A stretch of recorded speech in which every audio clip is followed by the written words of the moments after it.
സുഹൃത്തുക്കളെ, സഹോദരി സഹോദരങ്ങളെ, ഏവർക്കും സ്വാഗതം.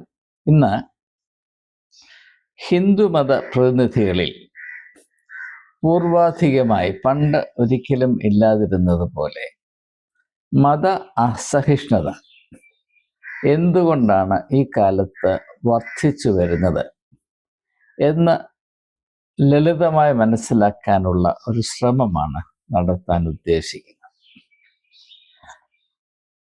കഴിഞ്ഞ ക്രിസ്മസ് കാലഘട്ടത്തിൽ ഭാരതത്തിൽ പലയിടങ്ങളിൽ, പ്രത്യേകിച്ച് BJP ഭരിക്കുന്ന സംസ്ഥാനങ്ങളിൽ, കൊച്ചു കേരളത്തിൽ പോലും ഹിന്ദുമത പ്രതിനിധികൾ എന്ന ചുമതല ഏറ്റെടുത്തിരിക്കുന്ന സഹോദരി സഹോദരങ്ങൾ, പ്രത്യേകിച്ച് സഹോദരന്മാർ, ക്രിസ്ത്യാനികളുടെ ആരാധന അലങ്കോലപ്പെടുത്തുകയും ചിലരെ ശാരീരികമായി ആക്രമിക്കുകയും അനേകരെ ഭീഷണിപ്പെടുത്തുകയും ഒക്കെ ചെയ്ത സംഭവങ്ങൾ വ്യാപകമായ ശ്രദ്ധ പിടിച്ചു പറ്റിയിട്ടുണ്ട്. ഇത് അന്താരാഷ്ട്രീയമായും പരാമർശിക്കപ്പെടുന്നുണ്ട്. ഇത് സംബന്ധമായ നമ്മുടെ തിരുമേനിമാർ ഇപ്പോൾ ചില പ്രസ്താവനകളൊക്കെ നടത്തി അവരുടെ അനുയായികളായ ആടുകൾക്ക് ആത്മധൈര്യം പകരാൻ എന്ന പ്രഹസനത്തിൽ ചില ഇടപെടലുകൾ നടത്തുന്നു എന്നതും ശ്രദ്ധേയമാണ്. പക്ഷേ സാഹചര്യം വേണ്ടതുപോലെ മനസ്സിലാക്കാതെയാണ് അവർ പ്രതികരിക്കുന്നത് എന്നതുകൊണ്ട് അവരുടെ സതുദ്ദേശപരമായ ഇടപെടലിൽ കൂടെ കൂടുതൽ വിശ്വാസജനത്തിന് ബലഹീനതയാണ് ഉണ്ടായിക്കൊണ്ടിരിക്കുന്നത് എന്ന് അവർ തിരിച്ചറിയുന്നുണ്ടോ എന്നത് സംശയമാണ്. അതങ്ങനെ നിൽക്കട്ടെ. ഇവിടെ ഏറ്റവും പ്രധാനമായി, ഏറ്റവും അടിവരയിട്ട് എനിക്ക് പറയാനുള്ളത് വളരെ യുക്തിപരമായ ഒരു സത്യമാണ്. അതായത്, നാം ഏതെങ്കിലും പ്രതിസന്ധിയെ അഭിമുഖീകരിക്കുമ്പോൾ, ഒരു പ്രയാസഘട്ടത്തിലായിരിക്കുമ്പോൾ അതിനെ സമർത്ഥമായി കൈകാര്യം ചെയ്യണമെങ്കിൽ, അതിനെ അതിജീവിക്കണമെങ്കിൽ അത് മനസ്സിലാക്കുക അനിവാര്യമാണ്. നമുക്ക് മനസ്സിലാകാത്തതിനോട് കാര്യക്ഷമമായി പ്രതികരിക്കുവാൻ, അതിനെ കൈകാര്യം ചെയ്യുവാൻ, അതിനെ അതിജീവിക്കുവാൻ സാധ്യമല്ല എന്നത് സാമാന്യ ബുദ്ധി അല്പമെങ്കിലും ഉള്ളവർ തിരിച്ചറിയും എന്നാണ് ഞാൻ കരുതുന്നത്. അപ്പോൾ സംഭവിച്ചുകൊണ്ടിരിക്കുന്നത് മനസ്സിലാക്കാൻ ശ്രമിക്കുക പോലും ചെയ്യാതെ ചില കസേരയിലിരിക്കുന്നു, അല്ലെങ്കിൽ സ്ഥാനങ്ങൾ അലങ്കരിക്കുന്നു, പദങ്ങൾ അലങ്കരിക്കുന്നു എന്നതുകൊണ്ട് ചില പ്രതികരണങ്ങൾ നടത്തിയേക്കാം. അതുകൊണ്ട് ആളുകൾക്ക് ആത്മധൈര്യം വീണ്ടും കിട്ടാം എന്നൊക്കെ വിചാരിക്കുന്നത് വലിയ മൗഢ്യമാണ്. അത് കൂടുതൽ അപകടം വിളിച്ചു വരുത്താൻ മാത്രമേ സഹായിക്കുകയുള്ളൂ. എന്നാൽ സാമാന്യ ജനം ഇത് തിരിച്ചറിയാതെ അങ്ങനെ ഉള്ള പ്രസ്താവനകളുടെ പുറകെ പോകുന്ന ഒരു സാഹചര്യം ഇപ്പോൾ ശ്രദ്ധേയമാണ്. ഏതായാലും നാം ഇപ്പോൾ സംജാതമായിരിക്കുന്ന സാഹചര്യത്തെ എപ്രകാരമാണ് മനസ്സിലാക്കുന്നത്? അതായത്, പരമ്പരാഗതമായി സഹിഷ്ണുതയുള്ള ഒരു മതമായിട്ടാണ് ഹിന്ദുമതത്തെ നാം അനുഭവിച്ചതും അറിഞ്ഞതും. യഥാർത്ഥ ഹിന്ദുമതം അങ്ങനെ തന്നെയാണ്. അതിൻ്റെതായ കാരണങ്ങൾ ഉണ്ടായിരുന്നു. അതൊക്കെ മനസ്സിലാക്കാൻ ക്രിസ്ത്യാനികൾ വേണ്ടതുപോലെ ശ്രമിച്ചില്ല. അതിൻ്റെ പ്രധാനപ്പെട്ട കാരണം മറ്റുള്ള മതങ്ങളെ പറ്റിയുള്ള അവരുടെ നിഷേധാത്മകമായ നിലപാടുകളാണ്. ഇതൊക്കെ വളരെ തെറ്റാണ്, ഇത് അപകടമാണ് എന്ന് ഞാൻ പറയാൻ തുടങ്ങിയിട്ട് കുറഞ്ഞത് 40 വർഷമായി. പക്ഷേ ഈ ഓരോ വെളിപ്പെടുത്തലും ഞാൻ നടത്തുമ്പോൾ അത് സതുദ്ദേശത്തോടു കൂടെയാണ് എന്ന് മനസ്സിലാക്കാതെ അത് ക്രിസ്തുമതത്തോട് കാണിക്കുന്ന ശത്രുതയാണ് എന്ന് സാധാരണ ജനങ്ങളെ പറഞ്ഞ് ബോധ്യപ്പെടുത്തി അവരുടെ ഉള്ളിൽ എനിക്കെതിരെ ശത്രുത ജനിപ്പിക്കാൻ മാത്രമേ ചില മഹാന്മാർ കൂട്ടാക്കിയുള്ളൂ എന്നത് പരാതിയായിട്ടോ പരിഭവമായിട്ടോ അല്ല, ഒരു വസ്തുത എന്ന നിലയിൽ ഞാനൊന്ന് സൂചിപ്പിക്കുകയാണ്. ഇപ്പൊ ക്രിസ്തുമതം, ഹിന്ദുമതം, സനാതന മതം ദീർഘനാളായി മറ്റ് മതങ്ങളെ സഹിഷ്ണുതയോടെ കാണുകയും അവയോട് സഹിഷ്ണുതാപരമായ മനോഭാവം പുലർത്തുകയും ചെയ്തതിന് ഒരു കാരണമുണ്ട്. ആ കാരണം ദൈവത്തെ പറ്റിയുള്ള അവരുടെ സങ്കല്പമാണ്. ഹിന്ദുമതത്തിൽ ഒരു ദേശീയ ദൈവമില്ലായിരുന്നു, നാഷണൽ ഗോഡ് ഇല്ലായിരുന്നു. ഹിന്ദുമതവും യഹൂദ മതവും നാം ഒന്ന് പരിശോധിച്ച് നോക്കുമ്പോൾ ഇവ തമ്മിൽ പല സാമ്യങ്ങളുണ്ട് എങ്കിലും, സിമിലാരിറ്റീസ് ഉണ്ടെങ്കിലും വളരെ വളരെ ശ്രദ്ധേയമായ, സുപ്രധാനമായ നാം കരുതേണ്ട ഒരു വ്യത്യാസമുണ്ട്. അതെന്താണ്? യഹൂദ മതത്തിൽ ഒരു ദേശീയ ദൈവമുണ്ടായിരുന്നു, ഒരു നാഷണൽ ഗോഡ് ഉണ്ടായിരുന്നു. ഹിന്ദു മതത്തിൽ അങ്ങനെ ഒരു ദേശീയ ദൈവമില്ലായിരുന്നു. അതുകൊണ്ട് അനേക ദൈവങ്ങളെ ആരാധിക്കുവാൻ അനുവദിക്കുന്ന ഒരു വിശാലമായ സഹിഷ്ണുതയുടെ മതമായിട്ടാണ് ഹിന്ദുമതം സഹസ്രാബ്ദങ്ങളായി നിലകൊണ്ടത്. 33 കോടി ദൈവങ്ങളുണ്ട്. ആർക്കും യഥേഷ്ടം തിരഞ്ഞെടുക്കാം. ഇഷ്ടദേവതകൾ, ഇഷ്ടദൈവങ്ങൾ, അങ്ങനെ പോയിക്കൊണ്ട്. അങ്ങനെ വരുമ്പോൾ അസഹിഷ്ണുത ഉണ്ടാകുവാൻ വളരെ വളരെ അസാധ്യമാണ്. അതേസമയം ഒരു രാജ്യത്തിന് ഒരു ദൈവം എന്ന അവസ്ഥ വരുമ്പോൾ അതിനെയാണ് നമ്മൾ ദേശീയ ദൈവം എന്ന് പറയുന്നത്, നാഷണൽ ഗോഡ് എന്ന് പറയുന്നത്. ഉദാഹരണമായിട്ട് റോമൻ സാമ്രാജ്യത്തിന് ഒരു ദൈവമുണ്ടായിരുന്നു. ആ ദൈവത്തിൻ്റെ പ്രീതി കൊണ്ട് മാത്രമേ റോമൻ സാമ്രാജ്യം അതിൻ്റെ അഖണ്ഡതയിൽ നിലനിൽക്കുവാൻ സാധിക്കുകയുള്ളൂ എന്ന് അവർ വിചാരിച്ചിരുന്നു. അത് സൂര്യദൈവമായിരുന്നു, സൺ ഗോഡായിരുന്നു, നമുക്കറിയാവുന്നതാണ്. അപ്പോൾ ആ ദൈവത്തോട് കൂറുപാലിക്കാത്ത ആളുകൾ ആ രാജ്യത്ത് വസിച്ചാൽ ദൈവം കോപിക്കുകയും രാജ്യത്തിൻ്റെ അസ്തിത്വം തന്നെ, നിലനിൽപ്പ് തന്നെ അപകടത്തിലാകുകയും ചെയ്യും എന്ന ഒരു ധാരണയിലാണ് റോമൻ സാമ്രാജ്യത്തിൽ, പ്രത്യേകിച്ച് റോമൻ പട്ടണത്തിൽ ക്രിസ്ത്യാനികൾ ഘോരമായി പീഡനത്തിനിരയായത് എന്നത് ചരിത്ര വസ്തുതയാണ്. അല്ല എന്ന് ബോധമുള്ള ആരും നിർബന്ധിക്കുകയില്ല, കട്ടായം പിടിക്കുകയില്ല. ഇത് മനസ്സിലാക്കുമെങ്കിൽ ഞാൻ ഇനിയും അവതരിക്കാൻ പോകുന്ന ചരിത്രപരമായ തിരിച്ചറിവ്, ഹിസ്റ്റോറിക്കൽ ഇൻസൈറ്റ് മനസ്സിലാക്കാൻ എളുപ്പമാണ്. ഇപ്പോൾ നമ്മുടെ രാജ്യത്ത് നടന്നുകൊണ്ടിരിക്കുന്നത് എന്താണ്?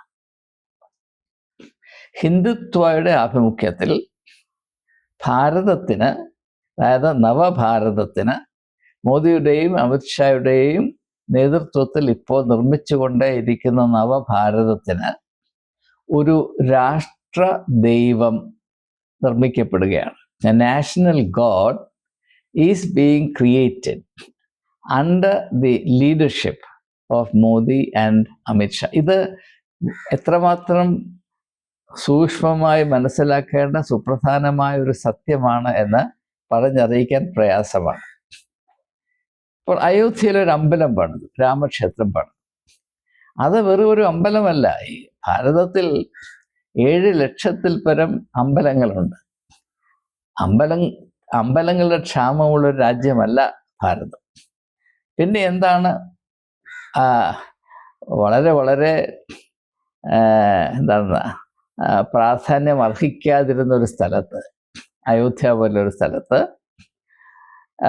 അതിനെ രാജ്യത്തിൻ്റെ ശ്രദ്ധാകേന്ദ്രമാക്കുകയും ലോകത്തിൻ്റെ ശ്രദ്ധ തന്നെ അവിടെ കേന്ദ്രീകരിക്കാൻ ശ്രമിക്കുകയും അവിടെ വലിയ തോതിൽ വലിയ തോതിൽ ഒരു രാമക്ഷേത്രം പണിയുകയും അതിനെ ശങ്കരാചാര്യ അല്ല, ഈ രാജ്യത്തിൻ്റെ പ്രൈം മിനിസ്റ്റർ തന്നെ പ്രതിഷ്ഠ ചെയ്യുകയും ചെയ്യുന്ന, ഒരുപക്ഷെ സമാനതയില്ലാത്ത ഒരു രാഷ്ട്രീയ മതപരമായ സംഭവമാണ് അവിടെ ഉണ്ടായത്. അതിൻ്റെ അർത്ഥമെന്ത് എന്ന് പൊതുവെ ആരും പരാമർശിച്ച് കണ്ടില്ല. അത് മനസ്സിലാക്കാൻ ആരും ശ്രമിച്ചിട്ടുമില്ല. എന്നാൽ അത് സംബന്ധമായി ഇപ്പോൾ നമ്മുടെ രാജ്യത്ത് ഉടലെടുത്തുകൊണ്ടിരിക്കുന്ന പ്രവണതകൾ മനസ്സിലാക്കുക എന്ന കടമ ഇനി നീക്കി വെക്കാൻ കഴിയാത്തത് കൊണ്ടാണ് ഞാൻ ഈ കാര്യം നിങ്ങൾക്ക് വെളിപ്പെടുത്തുന്നത്. ഹിന്ദുത്വയുടെ ആഭിമുഖ്യത്തിൽ നടക്കുന്നത് ഭഗവാൻ രാമനെ ഭാരതത്തിൻ്റെ ഏക രാഷ്ട്ര ദൈവമായി ഒന്ന് രൂപാന്തരപ്പെടുത്തി പരുവപ്പെടുത്തി എടുക്കുകയാണ്. Under the auspices of the Hindutva movement, lord Ram is being transformed into a national god. ഇത് ഹിന്ദുക്കൾക്ക് പോലും വേണ്ടതുപോലെ മനസ്സിലായിട്ടില്ല എന്നാണ് എനിക്ക് തോന്നുന്നത്. കാരണം ഹിന്ദുക്കളുടെ ഇടയിൽ പ്രത്യേകിച്ച് ശിവനോടും വിഷ്ണുവിനോടും അഗാധമായ ആരാധന മനോഭാവം പാലിക്കുന്നവരാണ് ബഹുഭൂരിപക്ഷം ആളുകൾ. അവരെന്തുകൊണ്ടാണ് ഭഗവാൻ രാമന് മറ്റുള്ള എല്ലാവരെക്കാളും കൂടുതൽ പ്രാധാന്യം കൽപ്പിച്ച് ഭാരതത്തിൻ്റെ മുഴുവനും ദൈവമായി ഇങ്ങനെ അവതരിപ്പിക്കപ്പെടുമ്പോൾ അവരെന്തുകൊണ്ട് പ്രതിഷേധിക്കുന്നില്ല എന്ന് ചോദിച്ചാൽ അവർക്ക് മനസ്സിലാകുന്നില്ല എന്നതുകൊണ്ടായിരിക്കാം എന്നാണ് ഞാൻ കരുതുന്നത്. ഏതായാലും അതല്ല നമ്മുടെ പ്രധാനപ്പെട്ട പ്രശ്നം. നമ്മുടെ പ്രശ്നം എന്താണെന്ന് ചോദിച്ചാൽ, നമ്മൾ മനസ്സിലാക്കേണ്ട യാഥാർത്ഥ്യം എന്താണെന്ന് ചോദിച്ചാൽ, ഏതെല്ലാം സംസ്കാരത്തിൽ, ഏതെല്ലാം യുഗത്തിൽ, ഏതെല്ലാം ജനതയുടെ മധ്യത്തിൽ ഒരു രാജ്യ ദൈവം, ഒരു രാഷ്ട്ര ദൈവം, നാഷണൽ ഗോഡ് ഉണ്ടായിട്ടുണ്ടോ, അവിടെയെല്ലാം മതതീക്ഷ്ണതയും മതസംബന്ധമായിട്ടുള്ള റിലീജിയസ് ഇൻടോളറൻസ്, മത അസഹിഷ്ണുതയും ആരംഭിച്ചിട്ടുണ്ട് എന്ന് മാത്രമല്ല, അത് അതിൻ്റെ ഉച്ചകോടിയിലെത്തിയിട്ടുണ്ട്. ഇത് ഒരിക്കലും അവഗണിച്ചുകൂടാത്ത ഒരു സത്യമാണ്. ഇതിൻ്റെ ഉത്തമ ഉദാഹരണമാണ് യഹൂദ മതം. യഹൂദ മതത്തിൽ ഒരു രാഷ്ട്ര ദൈവമുണ്ടായിരുന്നു, അത് യാഹ്വേ. ആ ദൈവത്തിൻ്റെ സ്വഭാവം എന്തായിരുന്നു? ഇപ്പോൾ ഭാരതത്തിൽ ഭഗവാൻ ശ്രീരാമന് കൽപ്പിക്കുന്ന അല്ലെങ്കിൽ ഏൽപ്പിച്ചു കൊടുക്കുന്ന സ്വഭാവം തന്നെയായിരുന്നു, അത് ഒരുപടി കൂടി ആയിരുന്നു യഹൂദന്മാരുടെ രാഷ്ട്രദൈവമായ യാഹ്വേക്കുണ്ടായിരുന്നത്. അതെന്തായിരുന്നു? ഞാൻ വേദപുസ്തകത്തിലെ ഒരു വാക്യം വായിച്ച് വെളിപ്പെടുത്താൻ ശ്രമിക്കുക. പുറപ്പാട് പുസ്തകം 20-ാം അധ്യായത്തിൻ്റെ 5-ാം വാക്യം ഞാൻ വായിക്കാൻ പോവുകയാണ്. നിന്റെ ദൈവമായ യഹോവയായ ഞാൻ തീക്ഷ്ണതയുള്ള ദൈവമാകുന്നു. തീക്ഷ്ണത എന്ന വാക്കുകൊണ്ട് ഇവിടെ ഉദ്ദേശിക്കുന്നത് ജലസ് എന്നാണ്. ഇംഗ്ലീഷ് ടെക്സ്റ്റിൽ അങ്ങനെയാണ്. You shall not bow down to them or serve them, for I the Lord your God am a jealous God. Jealous God. ദൈവത്തിന് അസൂയയുണ്ട്. മനസ്സിലാക്കണം, ദൈവത്തിന് അസൂയയുണ്ട്. അപ്പം ഞാൻ തീക്ഷ്ണതയുള്ള ദൈവമാകുന്നു. എന്നെ പകയ്ക്കുന്നവരിൽ പിതാക്കന്മാരുടെ അകൃത്യം 3-ാമത്തെയും 4-ാമത്തെയും തലമുറ വരെ മക്കളുടെ മേൽ സന്ദർശിക്കും. ഇത് നാം പ്രത്യേകം മനസ്സിലാക്കണം. യഹൂദന്മാരുടെ ദൈവത്തിൻ്റെ സ്വഭാവം എന്തായിരുന്നു? അസൂയയുള്ള, തീക്ഷ്ണതയുള്ള ദൈവമായിരുന്നു. കാരണം എന്താണ്? യഹൂദൻ്റെ ദൈവം അവൻ്റെ വ്യക്തിപരമായ രക്ഷിതാവായിരുന്നല്ല, അവൻ്റെ രാഷ്ട്രത്തിൻ്റെ ദൈവമായിരുന്നു. അവൻ്റെ രാഷ്ട്ര ദൈവമായിരുന്നു. എവിടെയൊക്കെ എപ്പോഴെല്ലാം ഒരു രാഷ്ട്ര ദൈവം എന്ന സങ്കല്പം ഉണ്ടായിട്ടുണ്ട്, അവിടെയെല്ലാം മതതീക്ഷ്ണതയും അത് സംബന്ധമായ മത അസഹിഷ്ണുതയും ഉണ്ടായിട്ടുണ്ട്. ഇനി രണ്ടാമതായിട്ട് നാം മനസ്സിലാക്കേണ്ട കാര്യം, ഈ തീക്ഷ്ണത എന്ന് പറയുമ്പോൾ, അല്ലെങ്കിൽ മതപരമായ അസൂയ എന്ന് പറയും, റിലീജിയസ് ജലസി. അപ്പോൾ ദൈവത്തിൻ്റെ സ്വഭാവം ഇതാണെന്ന് പറയുന്നുവല്ലോ, അതിൻ്റെ അർത്ഥം ഒന്ന് മനസ്സിലാക്കാൻ ശ്രമിക്കും. മതതീക്ഷ്ണതയുണ്ട്. ദൈവത്തിന് ഇപ്രകാരമുള്ള തീക്ഷ്ണത സ്വഭാവം ഉണ്ടാകണമെങ്കിൽ ദൈവം തന്നെ പോലെയുള്ള മറ്റ് ദൈവങ്ങളെ അംഗീകരിക്കണം. ഏകദൈവ സങ്കല്പത്തിൽ, മോണോത്തീസം എന്ന് പറയും, ഏകദൈവ സങ്കല്പത്തിൽ ആ ദൈവത്തിന് ഒരിക്കലും ഇപ്രകാരമുള്ള അസൂയയോ തീക്ഷ്ണതയോ അനുഭവിക്കാൻ സാധ്യമല്ല. കാരണം മറ്റ് ദൈവങ്ങളില്ലല്ലോ. ഇപ്പോൾ അസൂയ എന്ന് പറയുന്നത്, അതിൻ്റെ മനഃശാസ്ത്രം പറഞ്ഞാൽ, അതിൻ്റെ താത്വികമായ മനഃശാസ്ത്രം പറഞ്ഞാൽ, അസൂയയും സ്പർദ്ധയും ഉണ്ടാകുന്നത് എപ്പോഴും ഒരേ കാറ്റഗറിയിൽപ്പെട്ട ഘടകങ്ങൾ തമ്മിലാണ്. ഇപ്പോൾ മനുഷ്യനും മൃഗവും തമ്മിൽ അസൂയയില്ല. അവിടെ ഒരു നല്ല കാളം നിൽക്കുന്നു, ഞാൻ അതിനെ നോക്കി പറയണം, അയ്യോ അതിൻ്റെ നെപ്പ് കണ്ടോ എന്നൊന്നും പറയത്തില്ല. കാരണം എനിക്ക് അതിനോട് അസൂയ തോന്നേണ്ട കാര്യമില്ല. കാരണം ഞാൻ കാളയുടെ കൂട്ടത്തിൽപ്പെട്ട ആളല്ല. അതേസമയം എന്നേക്കാൾ മാന്യനായ ഒരുത്തൻ അവിടെ നിന്നാൽ അവൻ്റെ നിപ്പ് കണ്ടോ എന്ന് പറയുന്നതിനകത്ത് അർത്ഥമുണ്ട്. കാരണം അവനും മനുഷ്യനാണ്, ഞാനും മനുഷ്യനാണ്. ഇപ്പോൾ ഒരു രാജ്യത്ത് പ്രസിഡന്റ്, ഇപ്പൊ ഇന്ത്യ രാജ്യത്തെ പ്രസിഡന്റോട് പ്രൈം മിനിസ്റ്ററോട് അവർ തമ്മിൽ ഒരിക്കലും മത്സരം ഉണ്ടാകത്തില്ല. അതേസമയം 2 പ്രൈം മിനിസ്റ്റേഴ്സ് ഉണ്ടെങ്കിൽ ഒരിക്കലും സമാധാനം ഉണ്ടാകത്തില്ല. കാരണം അതാണ്, അവർ ഒരേ തട്ടത്തിലിരിക്കുന്നവരാണ്. അപ്പൊ ഈ തത്വം മനസ്സിലാകുമെങ്കിൽ ദൈവത്തിന് അസൂയ തോന്നുന്നെന്ന് പറഞ്ഞ അർത്ഥം എന്താണ്? ആ ദൈവം മറ്റുള്ള ദൈവങ്ങളെ അംഗീകരിക്കുന്നു എന്നാണ്. അപ്പൊ യഹൂദൻ കാണിച്ച മണ്ടത്തരം ഒന്ന് മനസ്സിലാക്കാനാണ് ഞാനിത് പറയുന്നത്. യഹൂദൻ ഏകദൈവത്തിൽ വിശ്വസിക്കുന്നു നമ്മൾ പറയുന്നു, അതേസമയം തന്നെ അവൻ്റെ ദൈവം മറ്റുള്ള ദൈവങ്ങളോട് അസൂയ തോന്നുന്ന ദൈവമാണ് എന്നും പറയുന്നു. ഇതിനേക്കാൾ അപഹാസ്യമായൊരു സങ്കല്പം ഉണ്ടാക്കാൻ, ഇതിനേക്കാൾ യുക്തിരഹിതമായൊരു സങ്കല്പം നമുക്ക് വിഭാവന ചെയ്യാൻ സാധ്യമല്ല. എങ്ങനെയാണ് ഏകദൈവത്തിൽ വിശ്വസിക്കുന്ന യഹൂദൻ അവൻ്റെ ദൈവത്തിന് മറ്റുള്ള ദൈവങ്ങളോട് അസൂയ ഉണ്ട് എന്ന് പറയാൻ സാധിക്കും? അതും മോശ വെളിപ്പെടുത്തി, മോശയിൽ കൂടെ ദൈവം വെളിപ്പെടുത്തി എന്നാണ് പറയുന്നത്. ഇത് നാം പ്രത്യേകം ശ്രദ്ധിക്കണം. ഇതുകൊണ്ടാണ്, ഈ ഒറ്റ ഒരു കാര്യം കൊണ്ടാണ് യഹൂദൻ എപ്പോഴും എക്കാലത്തും അന്നും ഇന്നും യാതൊരു മാറ്റവുമില്ലാതെ മറ്റുള്ള എല്ലാ മതങ്ങളോടും അസഹിഷ്ണുത പാലിക്കുന്നത് എന്ന് മനസ്സിലാക്കുക. ഇത് മനസ്സിലാക്കുമെങ്കിൽ നാം ഇപ്പോൾ അനുഭവിച്ചു കൊണ്ടിരിക്കുന്ന അവസ്ഥ, ക്രിസ്ത്യാനികൾ കേരളത്തിലും ഭാരതത്തിലും BJP ഭരിക്കുന്ന സംസ്ഥാനങ്ങളിൽ അനുഭവിച്ചുകൊണ്ടിരിക്കുന്ന അവസ്ഥ, അതിൻ്റെ പ്രധാന ഉത്തരവാദികൾ തന്നെയാണ് എന്ന് മനസ്സിലാക്കാൻ സാധിക്കും.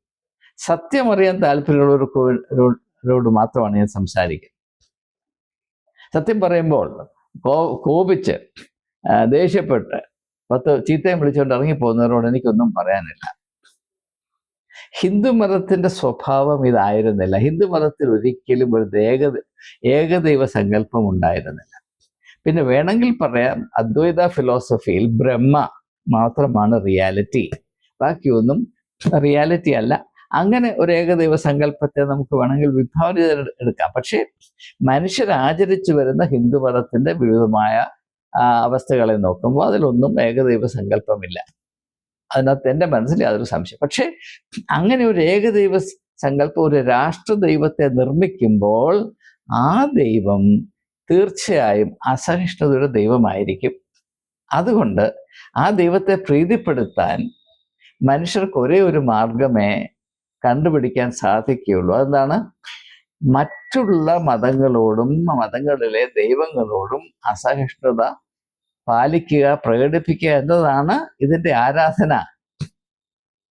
അതുകൊണ്ടാണ് ഈ കഴിഞ്ഞ ക്രിസ്മസ് കാലത്ത് ആരാധിച്ചുകൊണ്ടിടത്ത് ഹിന്ദു മത എരിവുകാർ അതിക്രമിച്ച് കടന്ന് അവിടെയുള്ള ആളോട് ചോദിക്കുന്ന, നിങ്ങൾ ആരാധിക്കുന്ന യേശു, അവനെപ്പറ്റി ഇന്നതുണ്ട് അതിൻ്റെ ഉത്തരം പറഞ്ഞു അറിയാനൊന്നുമല്ല. അത് ക്രിസ്ത്യാനികൾ മനസ്സിലാക്കുന്നില്ല എന്തുകൊണ്ടാണ് അവർ ചെയ്തതെന്ന്.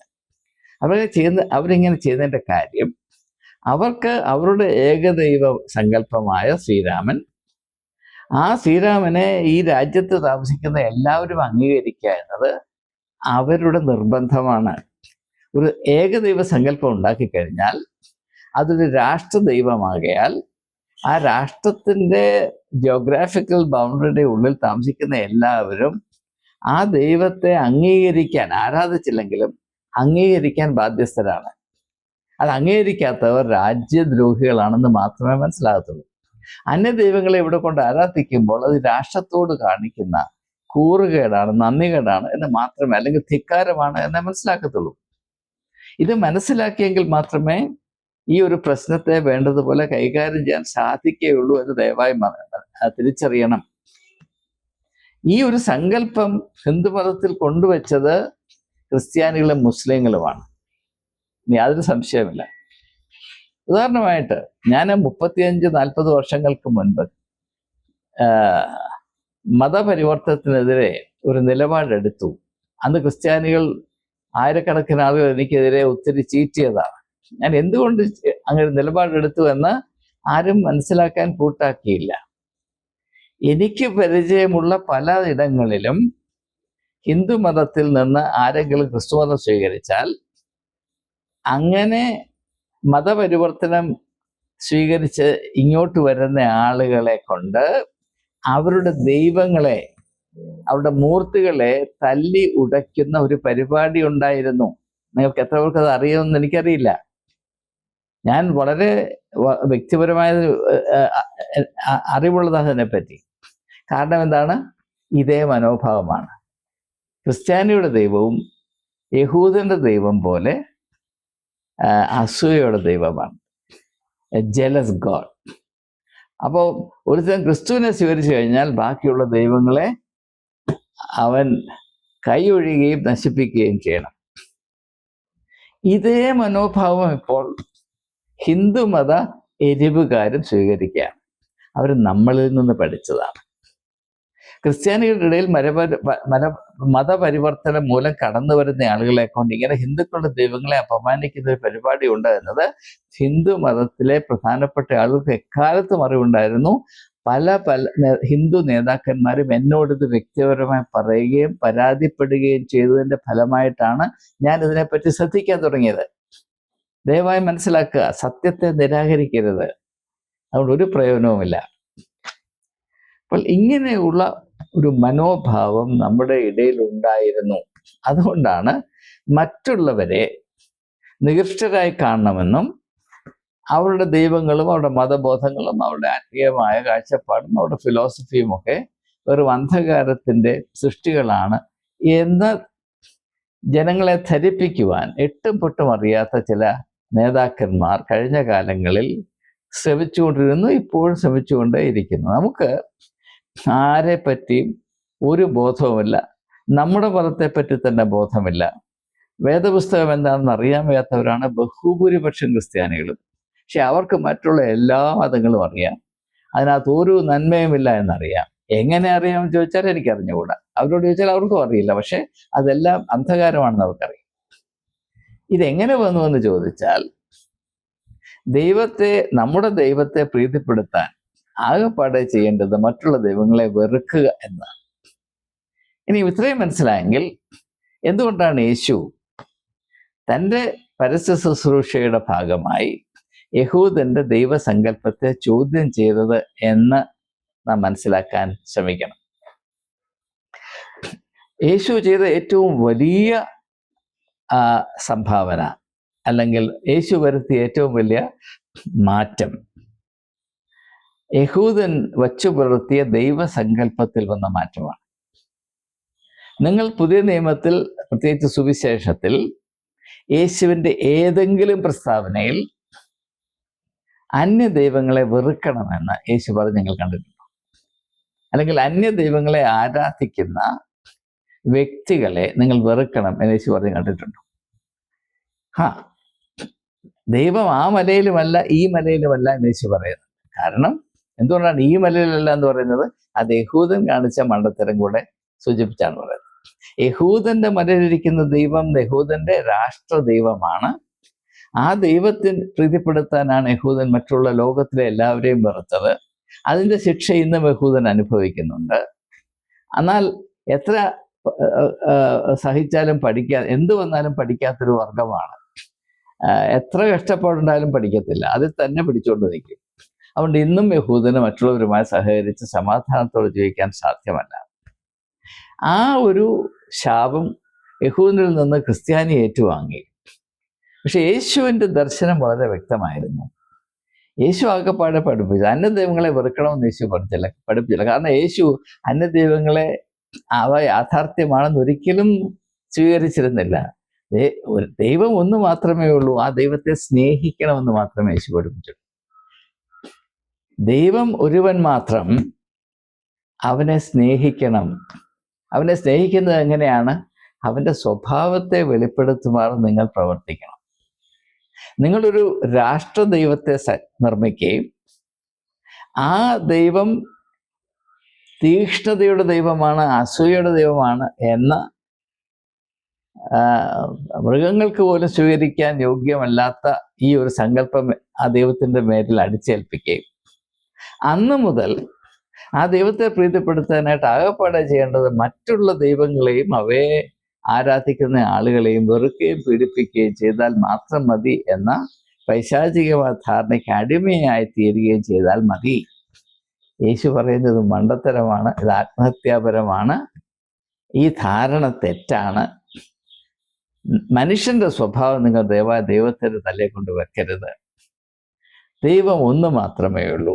അതുകൊണ്ട് ദൈവത്തിന് അസൂയയുണ്ട്. ദൈവത്തിന് അസൂയ തോന്നണമെങ്കിൽ ദൈവത്തെ പോലെയുള്ള ഒരു പ്രതിഭാസത്തിനോടല്ലേ ദൈവത്തിന് അസൂയ ഉണ്ടാകത്തുള്ളൂ. അതുകൊണ്ടാണ് ഞാൻ പറഞ്ഞത്, ഒരു മനുഷ്യൻ ഒരു പോത്തിനോട് അസൂയ തോന്നത്തില്ല, ഒരു പ്രൈം മിനിസ്റ്റർക്ക് ഒരു രാജാവിനോട് അസൂയ തോന്നത്തില്ല, ആരാധന തോന്നത്തുള്ളൂ.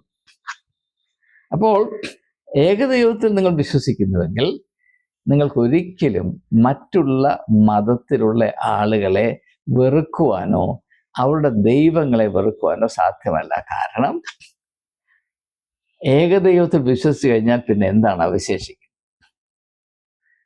മറ്റുള്ളവർ അവരുടേതായ വിധത്തിൽ നിങ്ങൾ അറിയുന്ന ദൈവത്തെ അന്വേഷിക്കുന്നു എന്ന ഒരേ ഒരു നിലപാട് മാത്രമേ പിന്നെ യുക്തിസഹജമാകത്തുള്ളൂ. അപ്പോൾ അതുകൊണ്ട് ഈ ഒരു സാഹചര്യത്തിലെങ്കിലും ഭാരതത്തിലെ, പ്രത്യേകിച്ച് കേരളത്തിലെ ക്രിസ്ത്യാനികൾ നാളിതുവരെ നാം കാണിച്ചുകൊണ്ടേയിരുന്ന വേദപുസ്തക വിരുദ്ധമായ മണ്ടത്തരം, മതമാടമ്പിത്തരം, വെറും പൊട്ടത്തരം, മൊണ്ണത്തരം തിരിച്ചറിയണം. നാം ദൈവത്തെ പറ്റി കള്ളസാക്ഷ്യം വഹിച്ചാണ് നാളിതുവരെ കഴിഞ്ഞത്. നമ്മുടെ സങ്കുചിതമായ മനോഭാവവും നമ്മുടെ ഭൗതികമായ താല്പര്യങ്ങളും മാത്രം ദൈവത്തിൻ്റെ മേൽ അടിച്ചേൽപ്പിച്ച് നമ്മളെപ്പോലെ തന്നെ നമ്മുടെ ദൈവവും പ്രവർത്തിക്കും. നമുക്കിഷ്ടമില്ലാത്തവരെ നമ്മുടെ ദൈവം വെറുക്കും, നമ്മുടെ ശത്രുക്കളെ ദൈവം നിഗ്രഹിക്കും. നമ്മൾ ഇന്നയാൾ അന്ധകാരത്തിൻ്റെ ആത്മാവാണെന്ന് പറഞ്ഞാൽ ദൈവം തലവുക്കി സമ്മതിക്കും. ഇങ്ങനെയുള്ള വളരെ ബാലിശമായ ധാരണ കൊണ്ടാണ് ക്രിസ്ത്യാനി ഈ നാട്ടിൽ ജീവിച്ചത്. ഇത് അപകടമാണ് എന്നത് മാത്രമല്ല, ഇത് യേശുവിൻ്റെ ആത്മാവിനെ 100% അപമാനിക്കുന്നതും നിഗ്രഹിക്കുന്നതുമായ നിലപാടും കാഴ്ചപ്പാടുമാണ്. ഇത് തിരിച്ചറിയാൻ എന്തുകൊണ്ട് നമുക്ക് സാധിക്കുന്നില്ല? നാം അത് വേണ്ടതുപോലെ തിരിച്ചറിഞ്ഞില്ല എങ്കിൽ വളരെ കഷ്ടപ്പാടിലും പീഡനത്തിൽ കൂടെ തിരിച്ചറിയേണ്ടി വരും. ഇത് പറയുന്നതിൻ്റെ കടമയായതുകൊണ്ട് ഞാൻ ഇപ്പോഴേ പറയുന്നു, കേൾക്കാൻ ചെവിയുള്ളവൻ കേൾക്കട്ടെ. ആമേൻ.